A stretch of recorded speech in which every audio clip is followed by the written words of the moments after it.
Hi everyone, Brittany here. It has been quite a while since I posted my last video. I was 12 weeks and I'm actually 27 weeks today. But I had a user, Alicia B, write me a comment and I received it in my email saying, "How's everything? What happened to your video?" So I happened to have a random Friday night off, so I felt motivated to post a video. I had been wanting to, but I teach 5 days a week during the day, and I also work 5 days a week at night. So I've been nonstop and kind of unfortunately put this on the back burner. So, but I am definitely going to start making more time now that I'm getting closer to the end. I'm in my 3rd trimester now. I wanna definitely get more consistent and get inspired to do this again, because I very much so enjoy sharing my experience and also watching and listening to other women's experiences as well, because it was so very helpful to me. So I left off, I was 12 weeks, so a lot has happened. We know what we're having now, and everything's continued to go good, so I don't want to take too long, but I will kind of brief you on just how everything has been going. My MT scan is where I left off. That's the nuchal translucency, where they check for the amount of fluid in the back of the baby's neck for your risk of Down syndrome or other birth defects. But everything came back great there. Baby had a very low chance. Baby didn't appear to be at any high risk. And let's see, and then I also, it was 13 and a half weeks when I started to get relief from my morning sickness.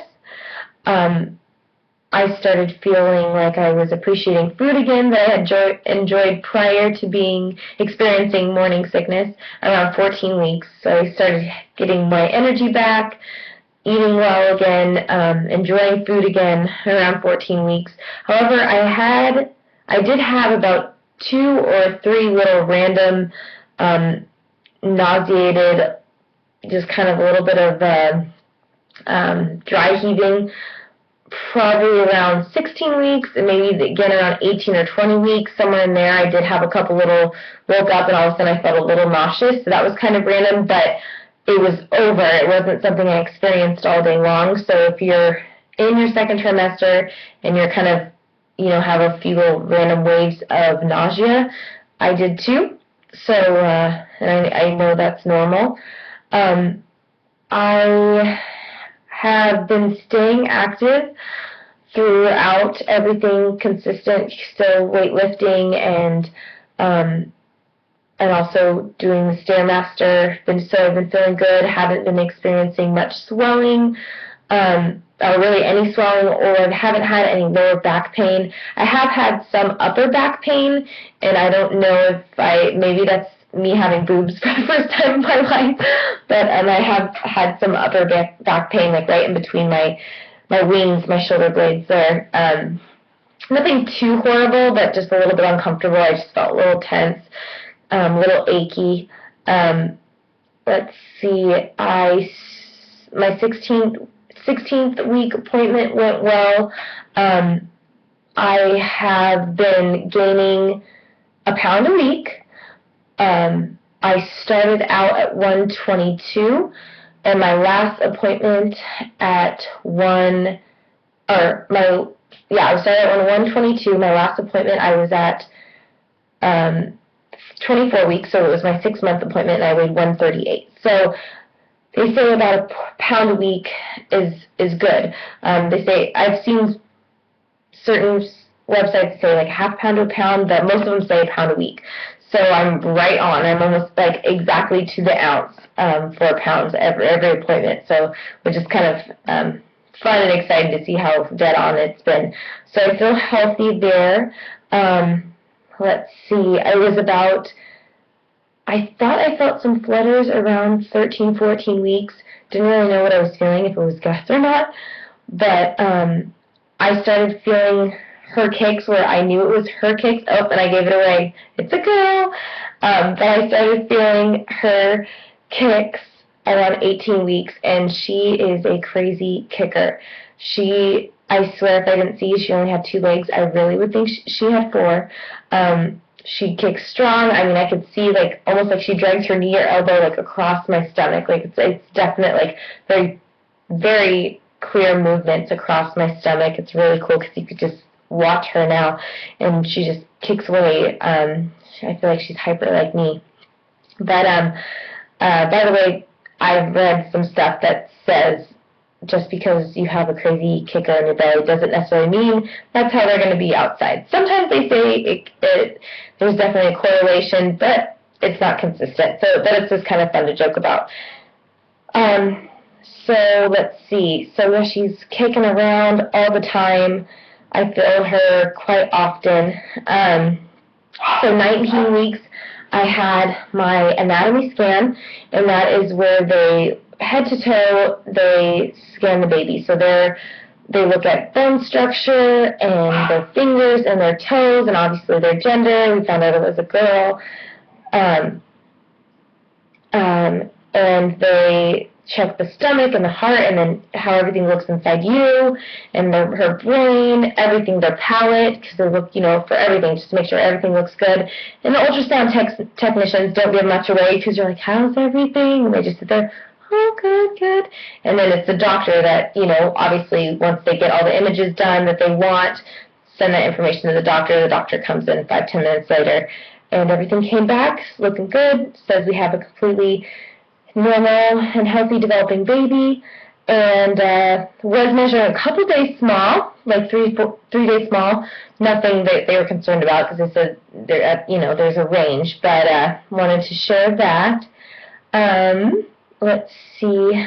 I did start to get that linea negra line in my second trimester, and it's definitely a little darker now, and I'll show you my belly at the end. So that's been kind of fun to see. I'm just kind of embracing all the pregnancy symptoms, the fun ones anyways, when your body changes. But let's see, I have my 4D ultrasound scheduled for February 12th, and it's January 17th.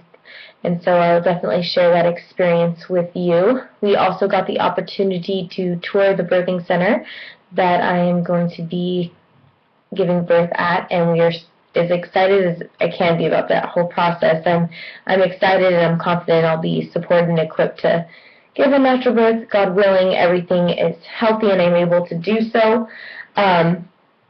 So we're really looking forward to that. It's just big rooms, queen beds, birthing balls and birthing tubs, and it's just a really, really nice place. And I also recommend women that are interested in the natural birthing process reading a very popular book, Ina May's Guide to Childbirth. And it's interesting. There's some parts you might kind of roll your eyes at, but it kind of brings a new perspective. It's definitely empowering. I encourage you to read it. It's kind of written in 2 parts, stories, and then more informational text towards the back. But it's a good read, and you can, take the information you like. There's not everything in here I would necessarily go for, but I like it, and it was very empowering and encouraging to read, especially because I'm planning to have natural birth. Also wanted to share a podcast that I've been listening to. It's called Birth, Baby, and Life, and you can kind of locate this podcast at naturalbirthandbabycare.com, but there's a variety of topics from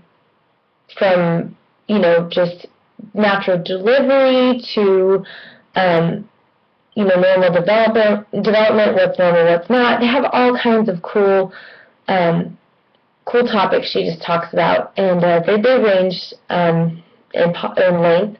But there's audio podcasts, and it's just kind of nice to listen to if you're around the house, or you're at the gym, or you're in your car. You can just put on your iPod, and it's just kind of nice if you're an information junkie like me to be able to just hear these people talking about, because I have so much to learn, and there's so much information out there. I kind of just like to hear it all and take what I like and run with it.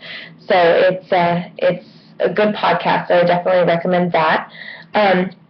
Also wanted to share before I forgot, I did take my glucose test this last week, and it's the test where they check for gestational diabetes. So you fast prior to going in, so I recommend doing it in the morning because you don't want to not eat all day. That's torture for a pregnant woman. It's torture as it is, but when you're pregnant, that's just wrong. So I stopped eating like 8 o'clock in the evening, and then I went in, had my appointment at 7:30 in the morning. They drew a tubal blood of my fasting blood with no food in me, and then they make you drink the soda kind of type drink. It has glucose, a lot of sugar or whatever, and you drink it, and you come back an hour later, they draw more blood, and you come back again, and they draw a third tube of blood, and then it's then that they look at your the glucose in your urine. So everything came back healthy for me. Did want to share that after them drawing the second tube of blood, after the first hour, I did feel very shaky, kind of nauseated a little bit, and I think just after not eating and then drinking this whole, I'm not a soda drinker, and drinking that whole thing of orange soda type liquid, it kind of made me feel a little funky. So you might want to be aware of that. You might experience that, but wasn't necessarily bad because everything came back healthy. Don't have gestational diabetes, so that was a relief. Let's see. I also, my last appointment, my 6 month, they started measuring my stomach. They measure it from top to bottom this way, and for about every centimeter, you can, or for every week, you're about a centimeter. So 24 weeks, I was actually measured perfectly at 24 centimeters from like pubic bone area to the top of my uterus. So looking good there. Let's see what else. There's just so much, and it's been so long. So it's kind of a scan of everything. I think that's pretty much it. I'll kind of just show you a belly shot before I forget. Okay, so there I am. Belly. Front shot. You can see my line there. My belly button is pretty much non-existent. So far, my skin is hanging in there, but there's no guarantees. I've been moisturizing. I have like cocoa butter lotions, all this kind of stuff. But I'm just staying moisturized because I know there's really nothing you can do to prevent stretch marks. You can, eating good, just basic things that are good for you that will help, your elasticity in your skin. Just trying to keep them there, so minimize like the intensity of them. But if you're going to get a few, you're going to get a few. But it's definitely good to eat healthy, stay hydrated. That's just good for your skin anyways.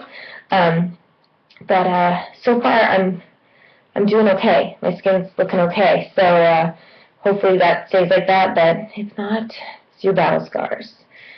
Whatever, right? But anyways, that's it for now. Just wanted to fill you guys in, and I promise to do a better job and kind of giving everybody a more detailed description of what's going on. If you have any questions, just throw them in the comment box. I'll write right back. And thanks for watching. All right, have a good evening. Bye.